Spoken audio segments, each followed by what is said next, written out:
Salut, bienvenue dans cette nouvelle vidéo sur la chaîne. Alors aujourd'hui on se retrouve dans cette vidéo hybride dans laquelle vous allez me voir peindre, retravailler un tableau que j'ai peint en 2023 et que je vais avoir l'opportunité d'exposer d'ici quelques jours à Bruxelles. Je vous mettrai tous les détails en barre d'infos. Et en même temps que je vais repeindre ce tableau, je vais bien sûr vous expliquer mon processus de pensée, ce que je vais faire au tableau, etc. Mais j'avais également aussi envie d'aborder avec vous un sujet qui me tient particulièrement à cœur et qui est le sujet du talent. J'ai envie d'ouvrir un petit peu la discussion à ce propos et quoi de mieux qu'une vidéo YouTube pour en parler. Je te propose de partager avec nous tes réflexions à propos de la question du talent en commentaire. Vous savez que je réponds toujours à tous vos commentaires avec beaucoup de plaisir. On devient une vraie youtubeuse ou quoi? Je vous ai filmé mon petit café. Regardez, j'ai une super jolie tasse que je me suis achetée à Noël, enfin pour Noël. Une Villeroy et Bosch, je sais pas comment on dit. Si je pouvais, j'achèterais tout le temps de la vaisselle, je trouve ça trop beau. Bref. Oui, c'est une sorte de cappuccino, il est pas mal. J'allume la caméra, oui, vous me direz. On est genre mi-février. Et j'ai l'opportunité de participer à une exposition pour les 3 ans, je crois, de la galerie Octopus, dans laquelle j'avais déjà participé à une exposition il y a bien 2 ans, je pense. Et dans le cadre du coup de cette nouvelle exposition, j'ai envie de retravailler ce tableau. Vous l'avez peut-être déjà vu passer sur la chaîne, il me semble que j'en ai déjà parlé, parce que je l'avais réalisé dans le cadre d'un concours artistique. Et il me semble que je vous avais fait une vidéo en rapport parce que du coup j'avais pas été sélectionnée, j'avais été déçue et tout. Bref, si j'y pense, je vous la remettrai dans le petit i. Et comme j'ai choisi ce tableau, parce que le thème de l'expo c'est Octopus, donc le... comment dire en français? La méduse? Non, méduse ou pieuvre, je sais jamais, je confonds les deux, soit la pieuvre, hein, je crois. Comme c'est la pieuvre le thème, je trouvais que le fait qu'elle ait 3-4 visages même, ça faisait écho et référence donc aux tentacules de la pieuvre du coup. Donc sauf que ce tableau, comme j'ai dit, date de 2023 et je pense que je peux l'améliorer. En tout cas, j'ai envie, c'est quelque chose qui est dans ma tête depuis longtemps. J'ai envie de retravailler ce tableau parce que il n'est pas aussi abouti que ce que j'aimerais. Bref, je trouve qu'il mérite un petit peu plus d'amour et un petit peu plus de travail. Donc cette expo, c'est l'occasion de le faire parce que sinon ça allait être mis à jamais, je pense. Parce que j'ai toujours de nouvelles idées, toujours d'autres choses à faire. Donc ce que je vais faire, c'est que je change pas du tout d'idée, hein, évidemment. On reste sur ce storytelling, on reste sur cette idée. Ici donc il a été peint que à l'acrylique et mon intention c'est de repasser partout à mon avis à la... non pas à la gouache Edith, à la peinture à l'huile, voilà. Pour lui donner un autre aspect, un meilleur fini, un meilleur rendu. Un peu comme pour ce tableau, si vous vous souvenez, donc que j'avais travaillé d'abord à l'acrylique et ensuite à la peinture à l'huile sur certaines zones. J'aime beaucoup ce processus et j'ai plus réexpérimenté depuis lors, pourtant ça fait 1 an, je sais pas ce que j'ai fait, enfin soit. En fait j'avais travaillé sans vraiment référence photo pour ces 2 visages. Celui-là, comme il est en fond, je pense pas le retoucher, il va rester vraiment tel quel. Par contre ici, ça me plaît pas du tout. J'ai vraiment besoin de retravailler ce visage complètement, j'aime pas. Bon alors je pense que le plus important, le principal, je vais commencer par refaire complètement ce visage. J'ai donc des photos de référence qui sont là. Ensuite je pense que je repasserai un coup sur la pomme pour lui donner un plus joli aspect, même si elle est déjà pas trop mal. Et pareil, je vais repasser sur ce petit masque je pense. Également les nuages que je trouve très brouillons. Enfin voilà, j'ai quand même pas mal de travail, je m'en rends compte. Donc c'est parti.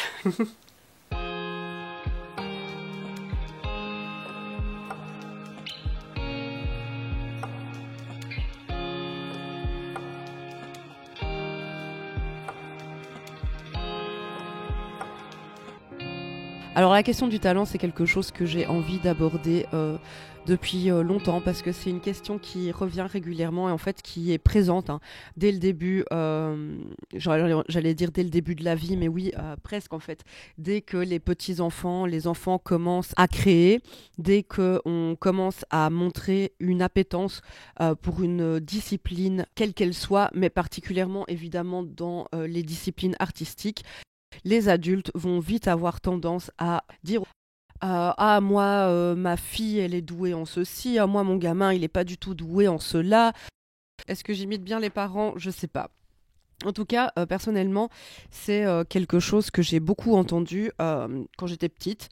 Et c'est quelque chose qui, mine de rien, laisse une trace, laisse un impact positif comme négatif dans une personnalité, dans une construction en fait de personnalité. Alors déjà, il est évident que si on dit à quelqu'un, de surcroît un enfant qu'il n'est pas doué en quelque chose, on va lui implanter cette croyance complètement limitante et dévalorisante où cet enfant, cette personne va penser que intrinsèquement, foncièrement, il ou elle n'est pas doué en quelque chose. Et quand bien même cette personne aurait de l'appétence pour un domaine donné, si on lui dit tu n'es pas doué dans ce domaine, d'autant plus si cette affirmation est émise de la part d'une figure d'autorité, vous êtes sûr que vous allez couper dans l'œuf toute initiative. Et non seulement on coupe les initiatives, mais c'est beaucoup plus fourbe que ça parce que l'enfant ou la personne pourrait complètement intérioriser cette remarque qui peut-être était complètement banale et qui n'a pas forcément été émise avec de mauvaises intentions, mais il se peut que l'enfant ou la personne va complètement intérioriser cet état de fait, va se le répéter mentalement à chaque fois qu'elle sera confrontée soit à l'activité, soit à un échec. Et cette pensée, comme ça, va pouvoir s'ancrer dans sa personnalité et, in fine, l'enfant devenu grand va peut-être se définir comme la personne pas douée en ceci ou en cela.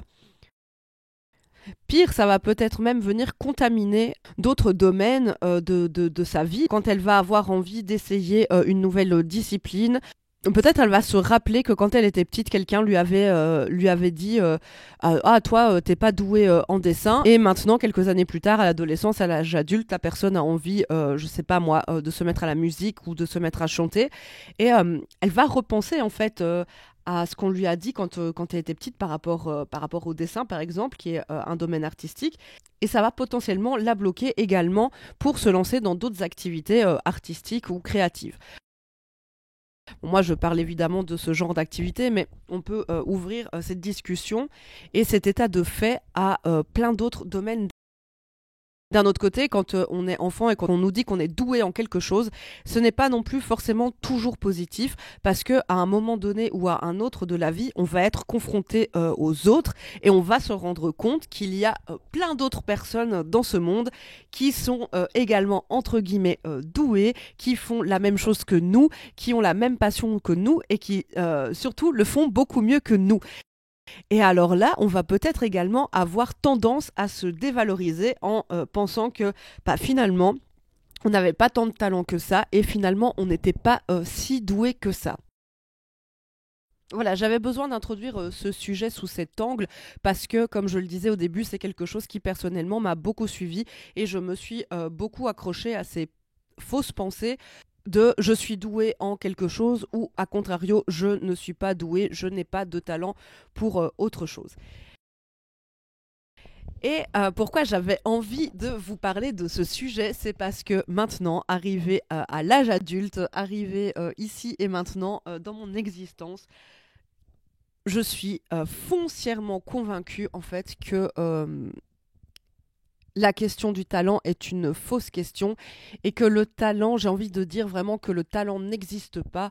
Il va jouer en fait un rôle assez minime dans notre parcours ou dans notre existence.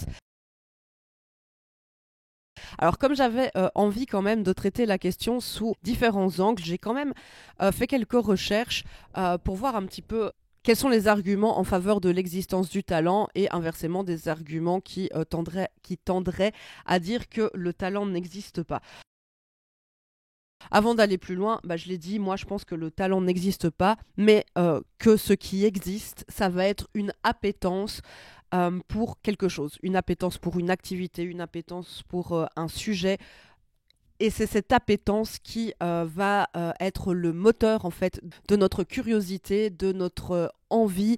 Et par conséquent, c'est ce moteur qui va nous mettre au travail. Avec du travail, avec du temps, avec de la patience et surtout avec un travail régulier, intelligent, on peut apprendre absolument tout et n'importe quoi et on peut devenir, entre guillemets, plus ou moins doué dans une ou plusieurs disciplines de notre choix.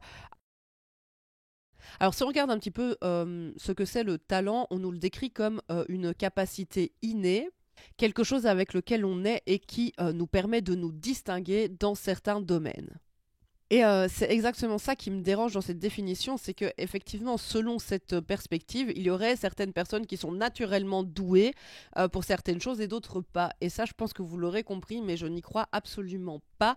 Et je pense vraiment que, comme je l'expliquais plus tôt, c'est vraiment délétère de penser de cette manière. Et puis d'un autre côté, il y a effectivement les personnes comme moi qui pensent que le talent, c'est avant tout une question de pratique et de travail, plus ou moins acharné, en tout cas d'un travail plus ou moins consistant et régulier. Selon cette vision, ce qu'on appelle le talent, c'est surtout le résultat d'une certaine détermination, d'une certaine appétence et surtout de nombreuses heures de pratique dans notre domaine de prédilection. Je trouve que c'est une vue qui est beaucoup plus positive et qui est surtout beaucoup plus encourageante que la première. Et évidemment, il est aussi possible en fait que le talent ce soit une combinaison des deux, quoi, qu'il y ait certaines personnes qui peuvent effectivement avoir des prédispositions naturelles, hein, je le renie pas, je pense qu'on a tous des prédispositions naturelles plus ou moins à faire ceci ou cela, mais il est évident que si on ne travaille pas nos prédispositions naturelles, on va jamais développer de potentiel et on va jamais transformer nos prédispositions en véritables compétences.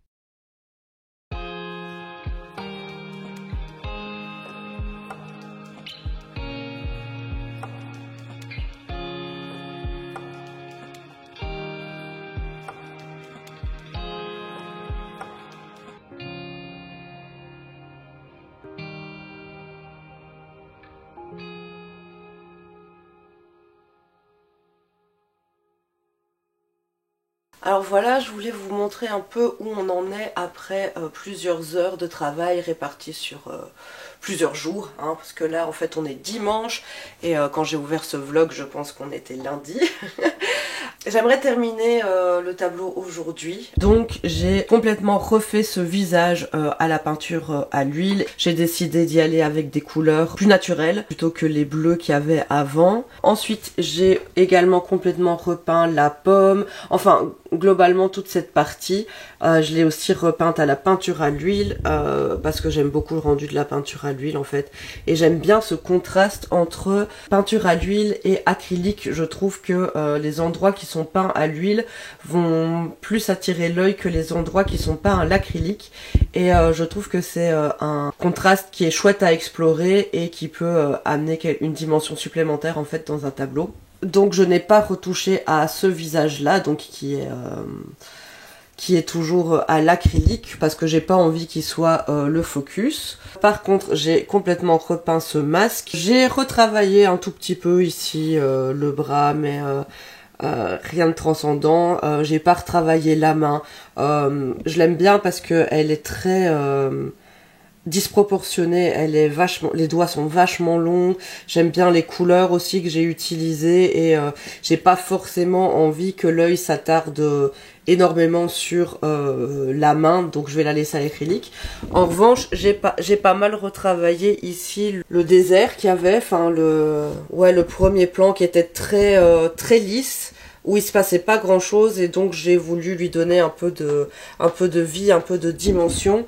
Et j'ai notamment ajouté les pyramides et ici des références à l'Égypte antique. Et ensuite, bon, j'ai pas mal réfléchi sur ce que je voudrais faire en fait avec ces nuages, ce rond noir, etc. Alors, j'ai pris la décision finalement de ne pas remplir ce cercle. Je vais le laisser en noir. Ici, j'ai repeint avec du noir à l'acrylique et j'ai utilisé pour la première fois des acryliques I Love Art, donc du Géant des Beaux-Arts que j'avais reçu lors d'un événement auquel j'avais participé. Je les avais encore jamais utilisés.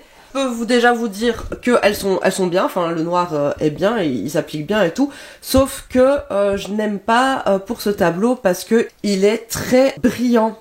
Et en fait, mon idée, c'est de faire de ceci un trou noir. Et donc, en fait, il n'y a aucune lumière qui se dégage des trous noirs. Le trou noir, ça absorbe la lumière, mais ça n'en émet pas.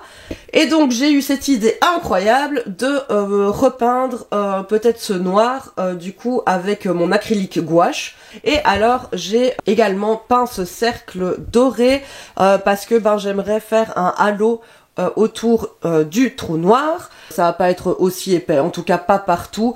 De ce côté-ci, j'aime bien que ce soit épais, mais plus on s'approche du visage qui crie, plus j'aimerais que ce soit fin. Enfin, je trouve en fait que c'est trop près du visage. Donc j'ai déjà une petite idée, mais de toute façon je vais vous filmer, vous allez voir. Et voilà, donc encore pas mal de travail finalement.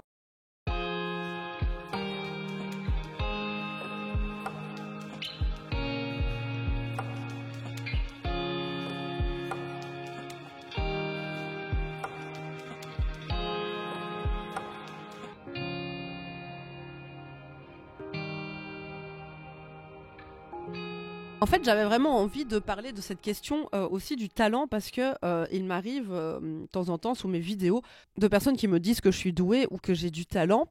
Et en fait, maintenant, avec le recul que j'ai sur ma pratique, j'aime pas vraiment qu'on me dise ça parce que justement, j'ai l'impression que ça occulte mais complètement toutes les heures de travail qui sont nécessaires en fait avant d'arriver à faire quelque chose.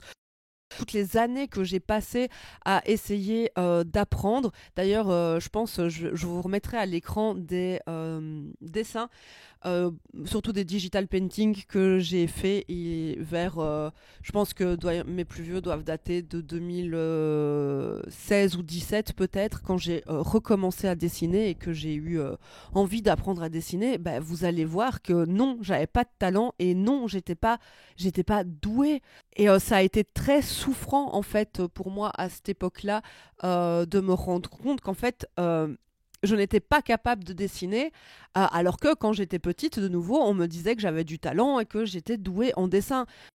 On voit bien que une fois devenue adulte et surtout avec l'essor et l'avènement des réseaux sociaux, j'ai pu comparer évidemment mon travail au travail des autres. J'ai vu d'autres personnes créatives et j'ai bien compris que non, c'est pas une question de talent. Et en fait, ça m'a mis très longtemps à me dégager en fait de cette frustration et juste en fait de comprendre et d'accepter que c'était une question de travail et de pratique, que je ne pouvais pas me comparer à quelqu'un qui avait passé les 10 dernières années de sa vie à dessiner tous les jours alors que moi je n'avais plus touché un crayon.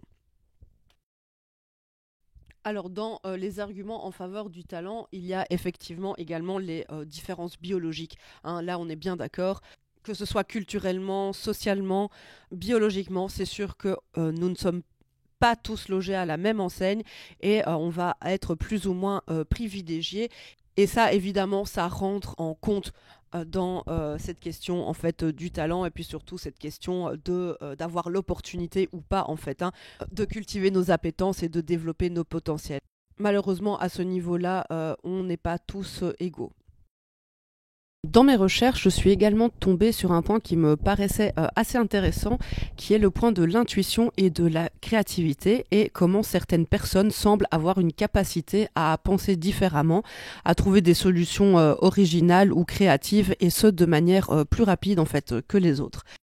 Ça peut être vu effectivement comme un certain talent, Personnellement, je pense que cette capacité à penser différemment et à trouver des solutions originales et créatives à des problèmes, c'est quelque chose qui peut tout à fait s'entraîner, tout comme on peut s'entraîner à développer notre dessin d'imagination.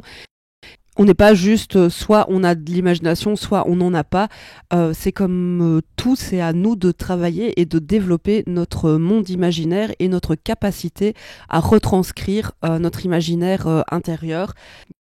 Quelque chose que j'aime beaucoup faire et que vous entendrez beaucoup les instructeurs en dessin, mais surtout des instructeurs qui vont vous apprendre par exemple le concept art ou le chara design, ça va être de ne pas vous arrêter à votre première idée.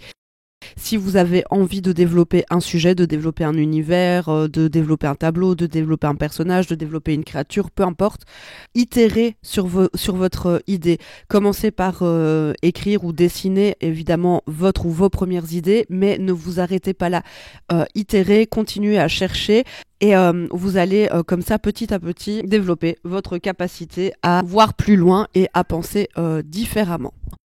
Enfin, un dernier point dans les arguments en faveur de l'existence du talent, ça va être l'observation de phénomènes exceptionnels et de l'émergence de, entre guillemets, génies comme Mozart ou Picasso. Voilà. Évidemment, Mozart et Picasso semblent avoir un talent incroyable qui s'est révélé dès leur plus jeune âge. Mais en fait, ce dont il faut bien se rendre compte, c'est que le père de Picasso, par exemple, était déjà peintre.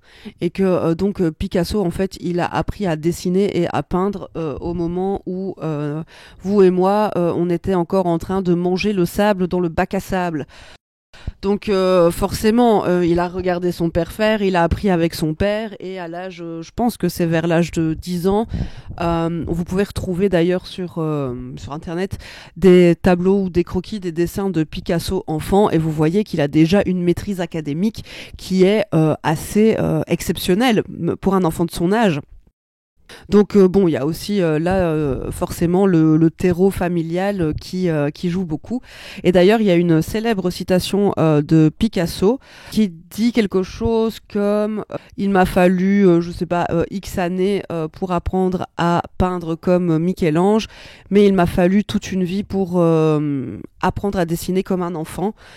Et la manière dont moi je l'interprète, c'est que ça démontre bien que tout le monde est capable d'apprendre à dessiner ou à peindre de manière académique très très très bien. Mais par contre, ça va prendre toute une vie à un artiste de trouver son expression et sa voix artistique. Ça, c'est le chemin qui m'intéresse et que je trouve le plus excitant, le plus intéressant. Et c'est à ce niveau-là qu'on va tous pouvoir se distinguer les uns des autres et trouver notre style. Alors, quelques arguments en faveur de l'idée que tout se travaille. Il y a le fait que la pratique surpasse le talent, hein, ça on en a déjà parlé. Il y a cette fameuse étude sur l'expertise qui dirait qu'il faut en moyenne 10 000 heures de pratique pour devenir bon, voire exceptionnel dans un domaine. Donc ça suggère évidemment que le talent seul ne suffit pas et qu'il faut de l'entraînement, de la persévérance et de l'apprentissage. Le rôle effectivement de la motivation et du travail, c'est ce dont je parlais au début de la vidéo quand je disais que pour moi le talent n'existe pas mais que ce qui existe c'est une appétence. C'est effectivement de notre appétence que vient notre motivation et notre travail. Il y a aussi une capacité évidemment à se remettre en question et aussi à vouloir tout le temps s'améliorer quoi. Ça, c'est quelque chose qui me paraît indispensable dans tous les domaines, d'ailleurs même dans une vie professionnelle tout à fait classique. Il y a aussi ce mythe collectif du talent qui est en fait un phénomène psychologique où l'on attribue le succès de certaines personnes à leur talent plutôt que à leur travail. Et effectivement, ça peut créer une sorte d'illusion collective et ça peut vraiment démotiver les gens qui n'ont pas, entre guillemets, ce talent naturel. En leur faisant croire que leurs efforts ne peuvent pas porter de fruits et ça c'est faux. J'espère qu'avec les images que vous avez vues passer de mes vieilles croûtes en digital painting, maintenant vous vous êtes convaincus que effectivement si on travaille ça porte ses fruits. Et enfin, je voudrais quand même terminer en parlant, évidemment, comme j'en ai déjà touché un mot un petit peu avant, sur l'environnement et les ressources. Hein. On n'est pas tous égaux à ce niveau-là, ça, je vous apprends rien, on va pas refaire le monde, mais évidemment, le succès, hein, c'est pas seulement une question de talent, mais évidemment, c'est aussi une question d'opportunité, l'accès à des ressources de qualité, une formation adéquate, enfin voilà, un environnement propice aussi à l'épanouissement, voilà. Que ce soit d'un point de vue pécunier, d'un point de vue santé physique, santé mentale, d'un point de vue purement et simplement matériel. Évidemment, si vous habitez une capitale comme moi, bah, vous avez plus facilement accès à des cours en présentiel, à des professeurs que si vous habitez dans la Pampa, comme c'était mon cas avant. Ben voilà, évidemment, il y a tout cet environnement qui entre en jeu. On n'est pas dans le monde des bisounours, hein. Je sais bien qu'il ne suffit pas de vouloir pour pouvoir. En revanche, ce dont je suis sûre, c'est que si on a envie de s'améliorer et d'apprendre, on est tous capables de s'améliorer et d'apprendre et de récolter les fruits de notre travail. Alors voilà, je pense que maintenant c'est à vous de me dire si vous pensez que le talent existe vraiment ou pas. Quel est votre point de vue à ce sujet? Je serais très très curieuse de vous lire et d'ouvrir la discussion et le débat en commentaire. Je vous remercie d'être resté avec moi jusqu'ici dans cette vidéo. J'espère que ça n'aura pas été trop long. N'hésitez pas à me dire si vous aimez ce genre de format où on passe un peu du coq à l'âne, puisque en même temps que je vous parle d'un sujet, j'ai peint et il y a eu des petites coupures pour vous parler de mon tableau. N'hésitez pas à vous abonner à la chaîne si mon contenu vous plaît ou si vous avez tout simplement envie de soutenir mon travail. Vous pouvez également me rejoindre sur Insta et sur notre Discord Le Havre Créatif où je partage beaucoup plus de mon travail au quotidien. Moi, je vous fais plein de gros bisous et je vous dis à la semaine prochaine dans une prochaine vidéo. Salut, salut!